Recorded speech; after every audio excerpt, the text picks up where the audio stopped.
les autres est intéressant dans ces 10 premières minutes. Lemar, il est perdu, celui-ci trop rapidement récupéré par d'ailleurs. Et un petit peu d'espace devant Dele Alli, qui va aller chercher justement Raheem Sterling dans le dos de Raphaël Varane. Sterling dans la phase de réparation française avec Sidibé, avec cette montée du latéral et l'ouverture du score pour Harry Kane.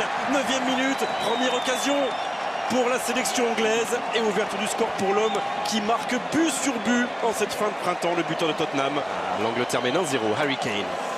C'est naïf là un petit peu de la part de Sidibé, trop passif sur le duel, qui le regarde trop et surtout il voit l'appel sur le côté et il n'anticipe pas du tout l'appel de Bertrand. Voilà, là déjà il faut être un peu plus agressif. Ensuite il voit l'appel de Bertrand sur le côté gauche et il doit le voir, il doit l'anticiper, il doit aller sur Bertrand et laisser Paul Pogba au duel. Ah, ils ont mal joué le coup les Français là. Sterling qui lui met une bonne petite talonnade pour l'appel de son latéral. C'est bien joué avec Thomas Lemar à la baguette. C'est bien donné. Oui. C'est bien donné. Ouais. La tête de Giroud et la parade titane. Mais derrière, Samuel Umtiti a suivi pour l'égalisation de l'équipe de France. Voilà le but d'un défenseur. Voilà le premier but de Samuel Umtiti sous le maillot bleu. Et voilà le Stade de France qui reprend vie partout. Ouais, au départ, la qualité du coup franc de Thomas Lemar et Olivier Giroud qui se retrouve démarqué, qui arrive à se matcher sa tête. Très bon arrêt d'Eton et derrière c'est Samuel Umtiti qui est bien placé, qui peut reprendre ce ballon. Pas facile le geste quand même, pas réalisé pour Samuel Umtiti. C'est pas le plus compliqué de sa vie, mais pour un défenseur, et voilà, il faut être. Ouais, enfin c'est pas le. Il y a du monde sur la trajectoire, il y a c'est pas le plat du pied. Quand même, on va pas. La joie de ses anciens coéquipiers lyonnais, d'Antoine Griezmann, les deux. Il n'a pas de pile.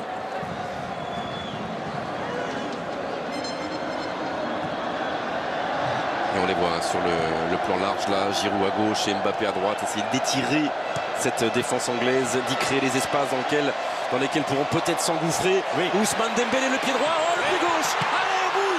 Et bien ce sera pas pour Dembélé, mais ce sera bien pour Djibril Sidibé. Oui, le très offensif latéral qui traînait là dans la surface de réparation anglaise et qui vient marquer au meilleur des moments possibles. Juste avant la pause, les Bleus mènent 2-1. On va revoir cette percussion d'Ousmane Dembélé, sa qualité de dribble qui a mis sur les talons là, les défenseurs anglais. Regardez là cette fin de frappe et puis derrière il arme, il peut marquer, on a envie qu'il marque après une action comme celle-là et d'ailleurs il s'en veut Ousmane Dembélé, mais heureusement ce ballon est repris par Sidibé. Décidément c'est les défenseurs qui sont c'est ça. Ils sont dans des positions un peu improbables, un peu inhabituelles. C'était Umtiti sur le premier but français, c'est Sidibé sur le deuxième. Mais là, bon, encore une fois, c'est vrai qu'il a l'initiative Ousmane Dembélé, mais on a envie qu'il finisse, on a envie qu'il marque derrière une si belle action. Il a face à lui un Tom Heaton qui est assez chaud quand même dans ses premiers réflexes. Il a une main sûre ce soir. Alors il repousse souvent dans les pieds adverses. C'est son calvaire de la première période à Tom Heaton. Et Sidibé, comme il le fait, le voilà pour son premier duel face à Djibril Sidibé. Et premier ballon et première occasion peut-être pour Dele Alli.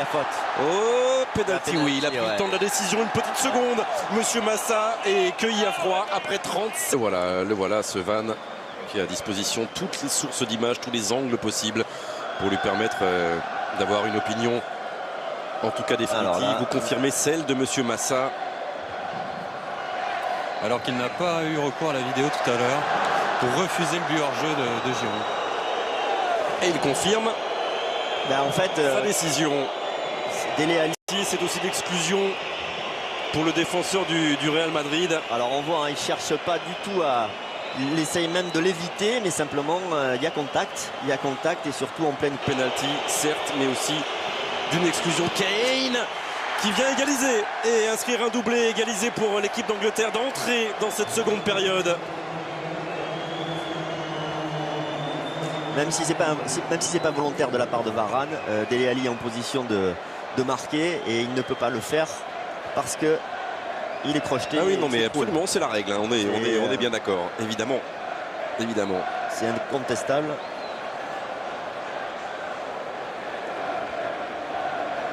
Mais autant le penalty a été validé, la première décision de M. Massa a été validée par le recours à l'assistance vidéo, autant le carton rouge, en revanche, a été décidé ensuite, avec cette assistance vidéo, l'exclusion de... Il n'a pas réussi à se l'amener correctement là, ce ballon Kylian Mbappé.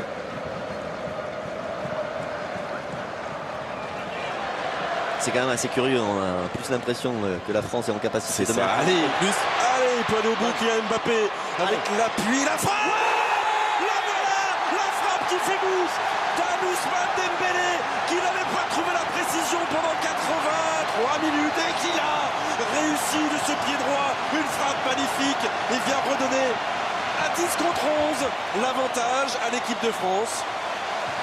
Enfin, bravo Ousmane Dembélé. Enfin. Ah, cette fois-ci, il a réussi à cadrer Ousmane Dembélé. En première période, il avait une opportunité de le faire. Il a eu l'occasion aussi de mieux servir ses partenaires. Et là, cette fois-ci, sur ce bon ballon de Kylian Mbappé, sa frappe croisée fait mouche. Et là, les deux petits jeunes de devant, là, ils font un mal terrible à la défense anglaise. Ah, c'est des poteaux, hein, les trois derrière. Et ça part d'une relance de John Stones consternante. Hein. Ouais. C'est clair, à 11 contre 10.